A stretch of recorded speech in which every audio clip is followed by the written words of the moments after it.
नमस्कार मंडळी, क्रिशवेज व्लॉग या आपल्या चॅनलमध्ये आपणा सर्वांचं अगदी मनापासून स्वागत आहे. जेव्हा तुम्ही बसलेल्या स्थितीतून उठता तेव्हा तुमचे सांधे कटकट आवाज करतात का? थोडे जास्त चालल्यानंतर किंवा जास्त काम केल्यानंतरही तुमचे पाय दुखू लागतात, तुमचे पाय दुखतात, तुम्हाला सर्वत्र थकवा जाणवतो, तर मला सांगा, तुम्ही तुमची हाडे मजबूत करण्यासाठी नक्की काय करत आहात? तुम्ही सकाळी कॅल्शियमची गोळी घेतली आणि विचार केला की ते झालं. तुम्ही रात्री गुडघ्यांना तेल लावलं आणि वेदना कमी होईल असं वाटलं. पण थांबा, तुम्ही तुमचे पैसे आणि वेळ दोन्हीही वाया घालवत आहात. आज मी तुम्हाला एक विचित्र गोष्ट सांगणार आहे. तुमचे सांधेदुखी कॅल्शियमच्या कमतरतेपेक्षा तुमच्या वेळेवर अवलंबून असते. आपल्या शरीरामध्ये एक घड्याळ असतं. आपल्या हाडांना सकाळी एका गोष्टीची, दुपारी दुसऱ्या गोष्टीची आणि रात्री तिसऱ्या गोष्टीची गरज असते. जर तुम्ही रात्री सकाळी जे खाल्लेलं काहीतरी दिलं तर ते औषध म्हणून नाही तर विष म्हणून काम करेल. आज मी तुम्हाला रेसिपी सांगणार आहे, परंतु मी तुम्हाला तुमच्या शरीराचं घड्याळ कसं सेट करायचं हे सुद्धा शिकवणार आहे आणि 4 सोप्या स्वयंपाकघरातील घटकांची माहिती देणार आहे. 70व्या वर्षातही तुमचं शरीर 25 वर्षांचं वाटावं म्हणून तुम्ही तुमच्या आहारामध्ये या 4 गोष्टी कशा समाविष्ट करता. चला, हे जैविक घड्याळ आपण समजून घेऊया. तर चला व्हिडिओला सुरुवात करूया.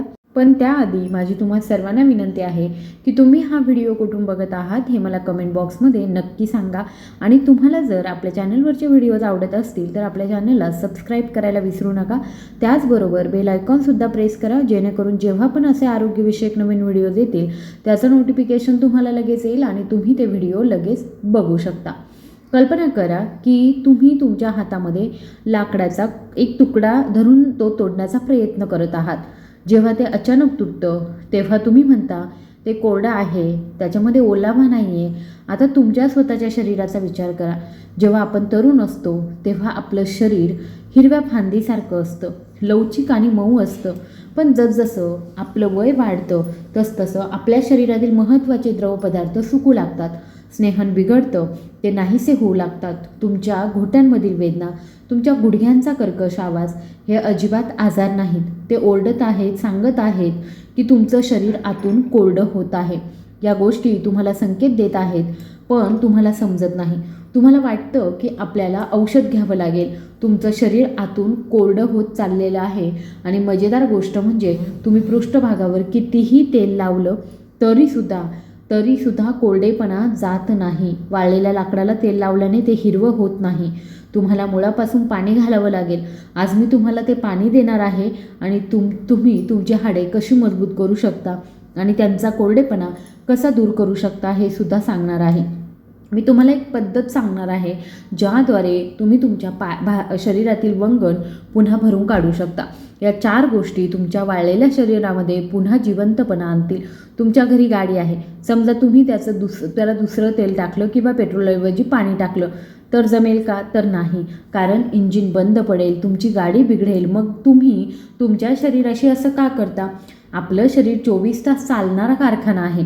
सकाळी त्याला इग्निशनची आवश्यकता असते, दुपारी त्याला देखभालीची गरज असते आणि रात्री त्याला तुमच्या शरीराची दुरुस्ती करण्यासाठी त्याच गोष्टींची आवश्यकता असते. बहुतेक लोक अपयशी ठरतात कारण ते सकाळी दुरुस्तीचं अन्न खातात आणि रात्री ऊर्जा देणारं अन्न खातात.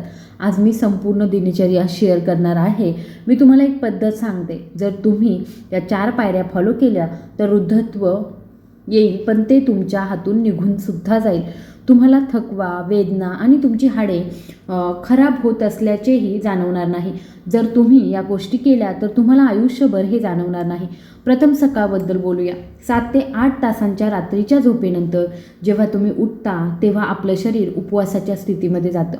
आपले सांधे 8 तासांपासून हललेले नाहीत, त्यामुळे ते थोडे कडक होतात. सांध्यांमधील द्रव, ज्याला सायनोव्हियल फ्लुइड म्हटलं जातं, ते थोडंसं जाड होतं. म्हणूनच उठणं आणि चालणं थोडंसं कठीण होतं. म्हणून आपल्याला सकाळी आपल्या हाडांना कॅल्शियम देण्याची गरज नाही. डॉक्टरांनी कोणती गोळी लिहून दिली आहे याचा विचार करण्याचीही गरज नाही आणि नंतर आपण पटकन उठून ती घेतो. आपल्याला सकाळी त्यांना पोषण द्यावं लागतं, त्यांना ग्रीस करण्यासाठी काहीतरी करावं लागतं, ते गुळगुळीत होण्यासाठी त्यांना वंगण घालावं लागतं. आणि यासाठी निसर्गाने आपल्याला अक्रोड नावाची भेट दिली आहे, ज्याला आपण अक्रोड म्हणतो. आता तुम्ही म्हणाल की मॅडम, आपण अक्रोड खातो पण तरीही ते वेदनादायक आहे. पण ते आपण कसे खातो याबद्दल सुद्धा आहे. तुम्हाला ती पद्धत बदलावी लागेल. जर तुम्ही कोरडे अक्रोड अगदी बाहेरून चगळत चगळत खात असाल तर ती चुकीची पद्धत आहे. सुके अक्रोड थोडे गरम आणि पचायला थोडे जड असतात, त्यामुळे ते शरीरामध्ये उष्णता निर्माण करू शकतात. तुम्ही काय करायचं आहे, एक नियम बनवायचा आहे. दररोज रात्री झोपण्यापूर्वी 1 वाटी पाणी घ्या आणि त्यात 2 अक्रोडाचे दाणे भिजवा. तुम्हाला हवं असल्यास तुम्ही त्यात 4 मनुके देखील भिजवू शकता. आणि त्याचबरोबर त्यांची जी चव आहे ती भिजवल्यामुळे तुम्हाला चांगली मिळते. जेव्हा फक्त 2 अक्रोड रात्रभर पाण्यामध्ये भिजवतात तेव्हा त्यांचं स्वरूप बदलतं, त्यांची उष्णता बाहेर पडते आणि ते एक एन्झाईम सक्रिय करतात. वनस्पतीमध्ये एक संयुग जे वनस्पती इतर कीटकांपासून स्वतःचं संरक्षण करण्यासाठी तयार करते, पण जेव्हा तुम्ही ते भिजवता तेव्हा हे संयुग पचण्याजोगे संयुगात रूपांतरित होतं. जागे झाल्यानंतर आणि दात घासल्यानंतर हे भिजवलेले अक्रोड रिकाम्या पोटी किंवा नाश्त्यासोबत खा. ते पूर्णपणे चावून खा. त्यामागील विज्ञान समजून घ्या.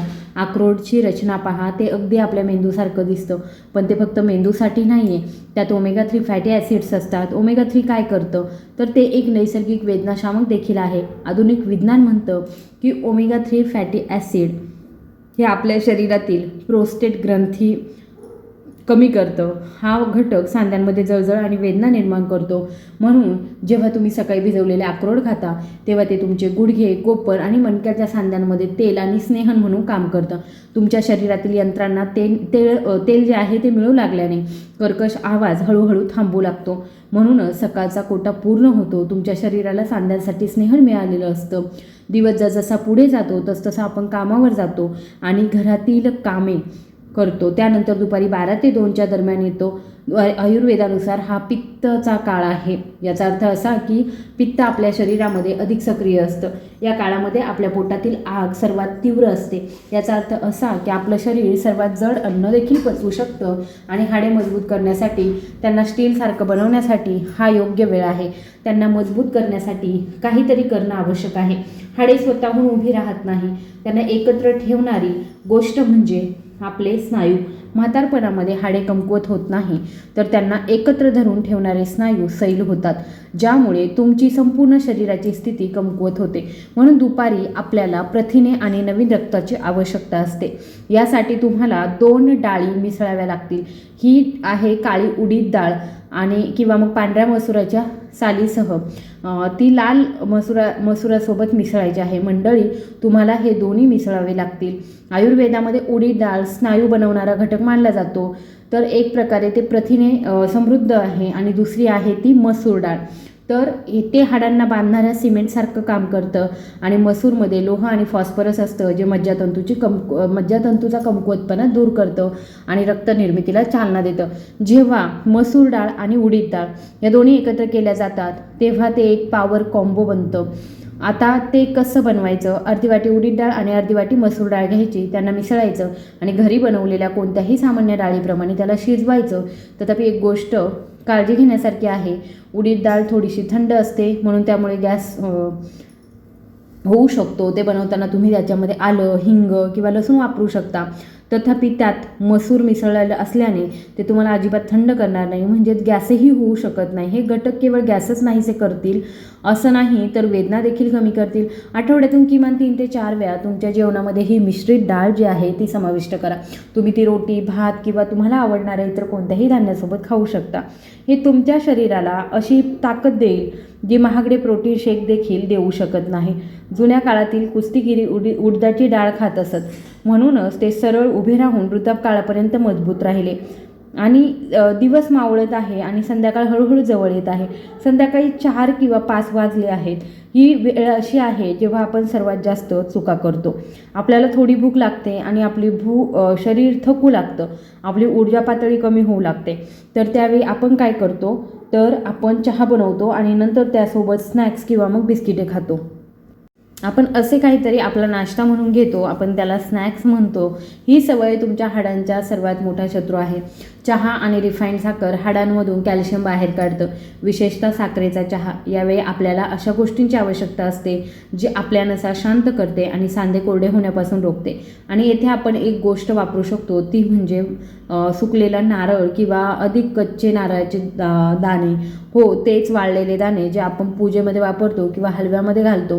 जेव्हा जेव्हा तुम्हाला संध्याकाळी भूक लागते किंवा काही खायचं असतं, तर तेव्हा बिस्किटांचं पॅकेट उघडण्याऐवजी तुम्ही काय करू शकता, वाळलेल्या नारळाचा तुकडा घ्या. सुमारे 1 किंवा 2 इंचाचा एक छोटासा तुकडा ते तुमच्या तोंडात ठेवा आणि चावा. ते चावल्याने तुमची भूक भागेल आणि त्यातील चांगले तेल काय करेल, ते तुमच्या शरीरामध्ये स्नेहन म्हणून काम करतं. घाई करू नका. ते इतकं चावा की तुमच्या तोंडामध्ये दूध किंवा तेलात बदलेल. नीट व्यवस्थित चावून घ्यायचं आहे. जेव्हा ते पूर्णपणे द्रव असेल तेव्हा ते गिळून घ्या. यामागे एक सखोल विज्ञान देखील आहे. वाळलेल्या नारळामध्ये निरोगी चरबी असते, म्हणजेच MCTs. हे अशी चरबी आहेत जे शरीरामध्ये जमा होत नाही, त्याऐवजी ते तुमचं अस्थिबंधन आणि कंडरावंगन घालवतात, ज्यामुळे तुमची हाडे मजबूत होतात. म्हणजेच हाडे एकत्र धरून ठेवणारे दोरे. ते त्याचं वंगण घालतं आणि मजबूत करतं. अनेकदा असं दिसून येतं की वय वाढत असताना आपलं शरीर कोरडं होत जातं. संध्याकाळी नारळ खाल्ल्याने हा कोरडेपणा दूर होतो. इतकंच नाही तर ते तुमच्या त्वचेसाठी, केसांसाठी आणि तुमच्या संप्रेरकांसाठी हा एक उत्तम चमत्कार आहे. जर तुम्हाला 60व्या वर्षीही तुमच्या चेहऱ्यावरील सुरकुत्या कमी दिसाव्यात असं वाटत असेल, तुमच्या हाडांमध्ये लवचिकता टिकवायची असेल, तर तुम्ही संध्याकाळी नारळ खावा. ते तुमच्या आयुष्यात कायमचं समाविष्ट करा. आता रात्रीच्या जेवणाची वेळ आली आहे. तुम्ही रात्री हलकं जेवण करावं. तुम्ही खिचडी, दलिया, तुम्हाला जे काही खायचं आहे ते खाऊ शकता किंवा मग तुम्ही सूप पिऊ शकता. आणि तुम्ही तुमच्या जेवणामध्ये शक्य तितक्या रंगबिरंगी भाज्यांचा सुद्धा समावेश करावा. आता रात्री झोपण्यापूर्वी तुम्हाला जाणवत असलेला त्रास किंवा थकवा कमी करणं देखील आवश्यक आहे. आणि तुमच्या शरीरातील जळजळ कमी करण्यासाठी तुम्ही काय केलं तर तुम्हाला फक्त अर्धा ग्लास कोमट पाणी घ्यायचं आहे आणि त्याच्यामध्ये 2 चिमूटभर हळद पावडर आणि 1 चिमूटभर काळी मिरी पावडर घालायची आहे. हळदीमध्ये कर्क्युमिन असतं आणि काळी मिरीमध्ये पायप्रिन असतं. जेव्हा हे दोन्ही एकत्र केले जातात आणि तुम्ही ते पाण्यासोबत प्यायला देता, तेव्हा ते तुमच्या शरीरातील जळजळ लवकर कमी करतं आणि सांधेदुखी आणि सूज कमी करण्यास मदत करतं. यामुळे सूज कमी होते आणि वेदना कमी होतात. आणि जेव्हा तुम्ही सकाळी उठता तेव्हा तुम्हाला ताजंतवानं आणि उत्साही वाटतं. तर हे 4 चरण स्वतंत्रपणे कार्य करतात, पण जेव्हा ते दिवसभर योग्य प्रमाणे वापरले जातात तेव्हा एक संपूर्ण पॅकेज बनतं. आता प्रश्न असा आहे की तुम्ही हे किती काळ करावं. मी कोणतंही खोटं आश्वासन देत नाही. मी असं म्हणणार नाही की फक्त 2 दिवसांमध्ये चमत्कार होतील. याचा फक्त 1 आठवडा चमत्कार करेल. तुम्ही तुमचं शरीर खराब करण्यात वर्षे घालवले आहेत, म्हणून ते बरे करण्यासाठी सुद्धा तुम्हाला 40 ते 50 दिवस नक्की लागणार आहे. आणि त्याचबरोबर तुम्ही पाण्याचं सेवन जे आहे ते जास्तीत जास्त करा. कमीत कमी 8 ते 10 ग्लास पाणी जे आहे कोमट पाणी पिण्याचा प्रयत्न करा, जेणेकरून हे सर्व घटक त्यांचं काम प्रभावीपणे करू शकतील आणि विषारी पदार्थ बाहेर काढू शकतील. मला आशा आहे की तुम्हाला हा व्हिडिओ आवडला असेल. कृपया हा व्हिडिओ आवडला असेल तर व्हिडिओला लाईक, शेअर आणि सबस्क्राईब करायला विसरू नका. धन्यवाद.